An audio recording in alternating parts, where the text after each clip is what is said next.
10th inter degree pass or fail తక్కువ వ్యవధిలో life settlement in abroad కొరకు hotel management అంటే Trinity college of hotel management. త్వరలో Telangana cabinet విస్తరణ ఉండనుందా?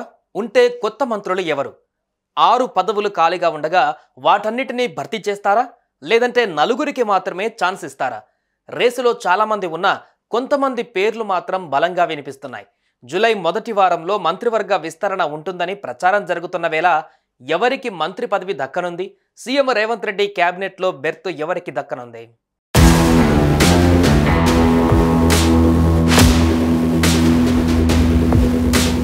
తెలంగాణలో త్వరలో కేబినెట్ విస్తరణ జరగనున్నట్లుగా తెలుస్తోంది. కాంగ్రెస్ ప్రభుత్వం ఏర్పాటు చేసిన కొద్ది నెలలకే ఎన్నికల కోడ్ వచ్చింది. దీంతో ఎన్నికల బిజీలో పడిపోయారు నాయకులు. ఇటీవల ఎన్నికల కోడ్ కూడా ఎత్తివేయడంతో కేబినెట్ విస్తరణపైన సీఎం రేవంత్ రెడ్డి ఫోకస్ పెట్టినట్లుగా తెలుస్తోంది. ప్రస్తుతం సీఎం రేవంత్ రెడ్డితో పాటు మరో 11 మంది మంత్రులు తెలంగాణ కేబినెట్లో ఉన్నారు. వాస్తవానికి కేబినెట్లో 18 మంది మంత్రుల వరకు అవకాశం ఉంది. ఈ క్రమంలోనే సీఎం రేవంత్ రెడ్డి 6 మంత్రులను తీసుకోవాలని భావిస్తున్నారట.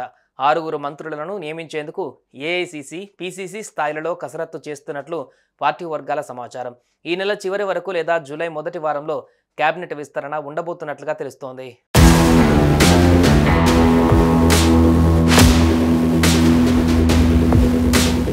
మంత్రివర్గ విస్తరణపై అధిష్టానం వద్ద సీఎం రేవంత్ రెడ్డి చర్చించి ఒక నిర్ణయానికి వచ్చినట్లుగా తెలుస్తోంది.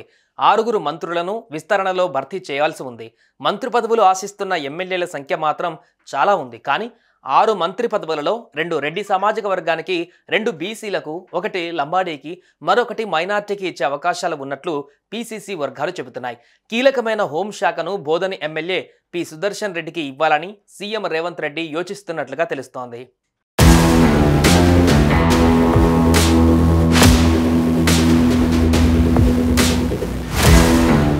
ఇబ్రహీంపట్నం ఎమ్మెల్యే మల్రెడ్డి రంగారెడ్డికి మంత్రి పదవి ఇచ్చే అవకాశాలు ఉన్నట్లు తెలుస్తోంది. పరిగి ఎమ్మెల్యే రామ్మోహన్ రెడ్డి, ఏఐసీసీ హామీతో మునుగోడు ఎమ్మెల్యే కోమటిరెడ్డి రాజగోపాల్ రెడ్డిలు కూడా మంత్రి పదవుల కోసం వేచి చూస్తున్నారు. ఎవరికి వారు ఢిల్లీ స్థాయిలో లాబియింగ్ చేసుకుంటున్నారు. అయితే పోటీ పడుతున్న 4 రెడ్డి సామాజిక వర్గాలలో నాయకుల్లో 2కి మంత్రివర్గంలో చోటు దక్కుతోంది. మరో 2లో ఒకరికి డిప్యూటీ స్పీకర్, ఇంకొకరికి ప్రభుత్వ చీఫ్ విప్గా నియమితులయ్యే అవకాశం కనిపిస్తోంది. అదేవిధంగా మక్తలి ఎమ్మెల్యే వాకటి శ్రీహరి ముదిరాజ్, ఆలేరు ఎమ్మెల్యే భీర్ల ఐలయ్యలకు మంత్రి పదవులు వచ్చే అవకాశం ఉందని తెలుస్తోంది. ఏదైనా కారణాలతో సుదర్శన్ రెడ్డికి మంత్రి పదవి దక్కకపోతే ఎమ్మెల్సీ మహేష్ కుమార్ గౌడ్కు మంత్రి పదవి ఇచ్చే అవకాశం ఉన్నట్లు ఏఐసీసీ వర్గాలు చెబుతున్నాయి.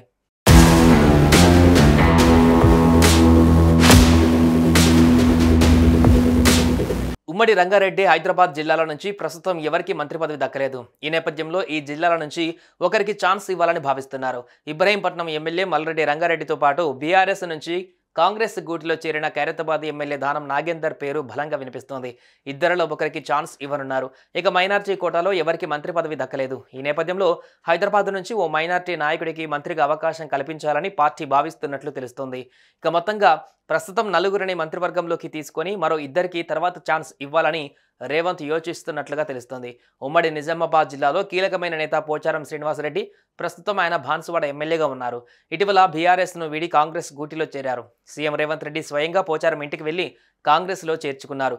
ఈయన కూడా మంత్రి పదవి రేసులో ఉన్నట్లుగా తెలుస్తోంది. కాంగ్రెస్లో చేరితే మంత్రి పదవి ఇస్తామని హామీ పొందినట్లు ప్రచారం జరుగుతోంది.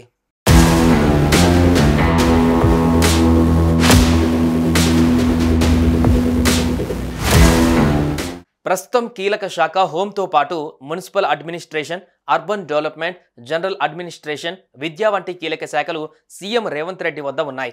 ఆయా శాఖలను కొత్త మంత్రులకు అప్పగించేందుకు కసరత్తులు జరుగుతున్నాయి. మొత్తంగా మరో 10 రోజులలో తెలంగాణ కేబినెట్ విస్తరణపై క్లారిటీ రానుంది. అయితే ఎవరికి మంత్రి పదవులు దక్కనున్నాయనే విషయంపైన మాత్రం సస్పెన్స్ కొనసాగుతోంది. సుమన్ టీవీలో మీ పర్సనల్ అండ్ బిజినెస్ ప్రమోషన్స్ కోసం కింది నెంబర్కి కాంటాక్ట్ చేయండి.